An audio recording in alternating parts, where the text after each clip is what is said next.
सात संगत जी, प्यार से कहना धान निरंकार जी। सात संगत जी, सतगुरु माता जी की असीम कृपा से दासी ये जो कहानी रूप में विचार रखने जा रही है, इस कहानी से हमें यही शिक्षा मिलती है कि हम जो भी सेवा करें, सिमरन करें या सत्संग करें, इसका हम दिखावा न करें। हम अंदर बाहर से एक होकर ये करें और कभी भी करके ये जतलाएं नहीं। अगर हम सेवा कर रहे हैं, सिमरन कर रहे हैं, सत्संग कर रहे हैं, अगर हम उसको करके सुना देते हैं कि मैंने इतनी सेवा करी है, इतनी सत्संग की है, इतना सिमरन किया है, तो उसका जो फल होता है, जो भी उसका लाभ होता है, वो सब वहीं पर ही ख़त्म हो जाता है। ऐसा इस कहानी द्वारा हमें समझाया है कि हमने हमेशा जो भी हो रहा है इस सतगुरु की कृपा से ही हो रहा है। हम कुछ भी नहीं है करने वाले। मैं की हाँ की हस्ती मेरी आप करे ते मेरा ना इधर उधर चार चुफेरे तेरी सूरत तक तहाँ। हम कुछ भी नहीं है करने कराने वाले। ये सतगुरु निरंकार आप ही है कराने वाला। यही हिम्मत बख्शता है, यही ताकत बख्शता है। हमारे अंदर तो इतनी भी हिम्मत नहीं होती कि हम उठकर बैठ जाएं। अगर हम लेटे हुए हैं तो हम बैठ जाएं, इतना भी नहीं है जी। जब इसकी कृपा से पत्ता भी नहीं हिल सकता तो हम तो कुछ भी नहीं है। सतगुरु माता जी के चरणों में यही अरदास है सच्चे पातशाह, जो भी ये हो रहा है सेवा सिमरन सत्संग, ये आपकी कृपा से ही हो रहा है। अगर आपकी कृपा ना हो तो हम ये सेवा सिमरन सत्संग वाले कर्म नहीं कर सकते। हमारे अंदर इतनी कोई भी शक्ति नहीं है, औकात नहीं है, इतनी हमारी ताकत नहीं है।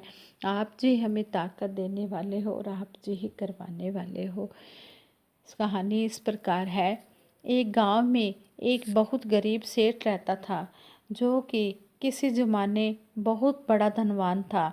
जब सेठ धनी था उस समय सेठ ने बहुत पुण्य किए, गौशाला बनवाई, गरीबों को खाना खिलाया, अनाथ आश्रम बनवाए और बहुत से पुण्य किए। लेकिन जैसे जैसे समय गुजरा सेठ निर्धन हो गया।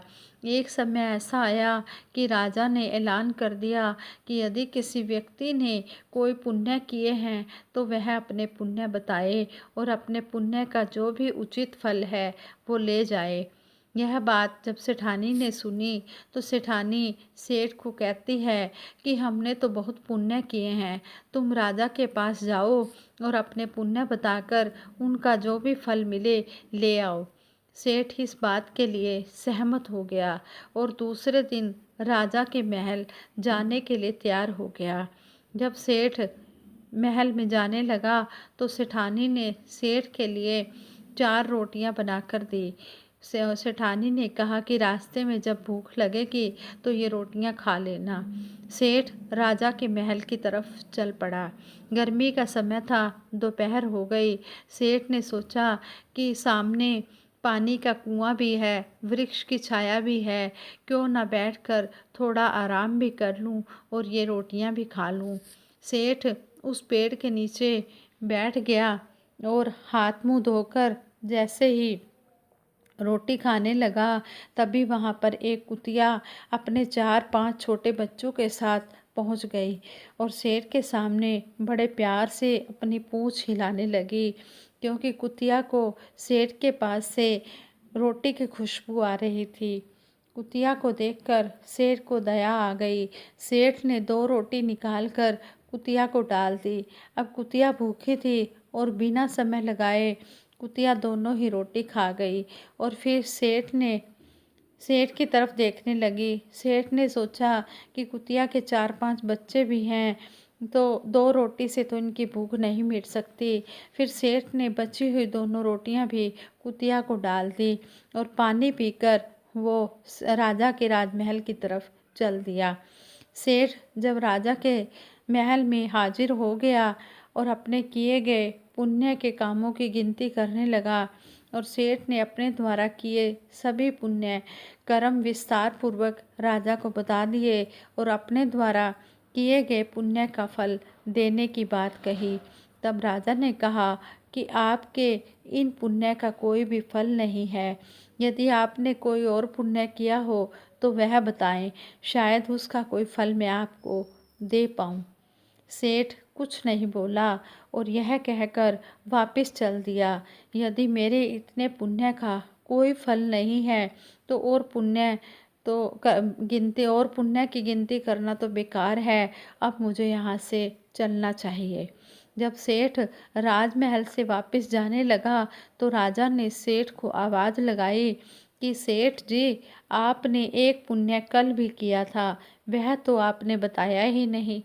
सेठ ने सोचा कि कल तो मैंने कोई पुण्य किया ही नहीं, राजा किस पुण्य की बात कर रहा है, क्योंकि सेठ भूल चुका था कि कल उसने कोई पुण्य किया था।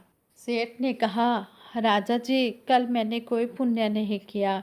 तो राजा ने सेठ को कहा कि कल तुमने एक कुतिया को 4 रोटियां खिलाई और तुम उस पुण्य कर्म को भूल गए।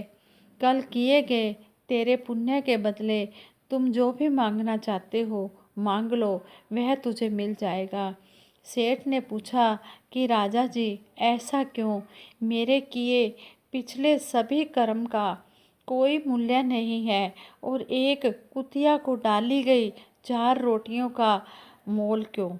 तो राजा ने कहा, हे सेठ, जो पुण्य करके तुमने याद रखे और गिनकर तुमने लोगों को बता भी दिए कि मैंने ये पुण्य किया है, मैंने ये पुण्य किया है, वह सब बेकार है, क्योंकि तेरे अंदर मैं बोल रही है कि मैंने यह किया है।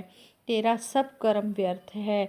जो तू करता है और लोगों को सुना रहा है, उसका कोई भी फल मिलने वाला नहीं होता। जब कर्म करके सुना दिया जाता है तो उसका फल वहीं ख़त्म हो जाता है। लेकिन जो सेवा कल तुमने रास्ते में कुतिया को 4 रोटियां खिलाकर पुण्य करके की हैं, वह तुम्हारी सबसे बड़ी सेवा है। उसके बदले तुम मेरा सारा राज्य भी ले लो तो वह भी बहुत कम है।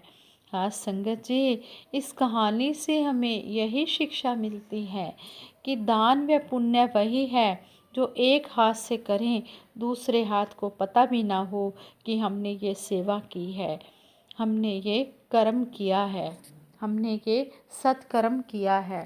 संपूर्ण अवतार बाणी में शहंशाह जी ने भी हमें समझाया है, इन्हीं विचारों पर ही हमें समझाया है कि तन मन धन तीन ना तो ऊंची ओ सेवा कहलांदी ਏ, जो होवे निष्काम निरक्षित ते सतगुरु ਨੂੰ भांदी ਏ। सतगुरु को वही सेवा अच्छी लगती है जो निष्काम भाव से की जाए, जिसमें कोई भी कामना न हो। जो कामना रख के सेवा की जाती है वो वहीं पर ही निष्फल हो जाती है। देश काल ते समय मुताबिक सतगुरु जिमें चलांदा है, हुक्म अदा सिर मत्थे तर के गुरसिख चलता जाता है। जिस तरह का भी समय हो, कोई भी देश हो, कोई भी शहर हो, जिस तरह भी सतगुरु जैसा भी समय आ रहा है सतगुरु चलाता है। अगर सतगुरु का हुक्म मानकर गुरसिख चलता जाता है, सिर मत्थे पर रख कर चलता है, तो आगे शहंशाह जी ने कहा है, जग विच मान ओ गुरसिख पांदा, दरगाही परवान होवे, कहे अवतार उदा हर वेले, राखा है भगवान होवे। शहंशाह जी ने सारे ही शब्द का सारांश निकाल दिया है कि ऐसा जो गुरसिख होता है वो हर जगह इज्जत मान पाता है और उसका हर जगह ये निरंकार राखा होता है, उसकी रक्षा करता है। जो तन मन धन की सेवा निष्काम निरक्षित भाव से करता है और जिस तरह सतगुरु चलाता है उसी तरह चलता चला जाता है। कहा है, तू जिमें चलावें सानू चलना आ जाए, तेरा केहा पातशाह सानू मनना आ जाए। हर गुरसिख यही सतगुरु के चरणों में अरदास करता है कि सच्चे पातशाह तू जैसे चलाना चाहता है हम वैसे ही चलते जाएं, तू जैसे हमें रखता है हम वैसे ही रहते चले जाएं। आप जी के हुक्म में हम ये ज़िंदगी गुजारते चले जाएं। जो आप जी को भाए हम वही काम करें, जो कहे सो कार कमावे, जो आप जी कहें हम वही काम करते चले जाएं। ऐसा सतगुरु माता जी हमें आशीर्वाद देना। और सारी साथ संगत के लिए, सारे संसार के लिए भी सतगुरु माता जी के चरणों में यही अरदास है कि सच्चे पातशाह सभी को हर प्रकार के सुख देना, तन के, मन के, धन के, सबके घरों में खुशियाँ देना, सबके घरों में आनंद देना, तन मन धन के सुख देते हुए सभी को सेवा सिमरन सत्संग के साथ जोड़ के रखना। संगत जी, अगर दासी के मुख से कोई शब्द अच्छा ना निकला हो तो दासी को बख्श देना। आप जी आशीर्वाद देना कि दासी जो भी बोले शुद्ध और स्पष्ट और मीठी भाषा वाले वचन ही बोले जो आप जी को भा जाएं।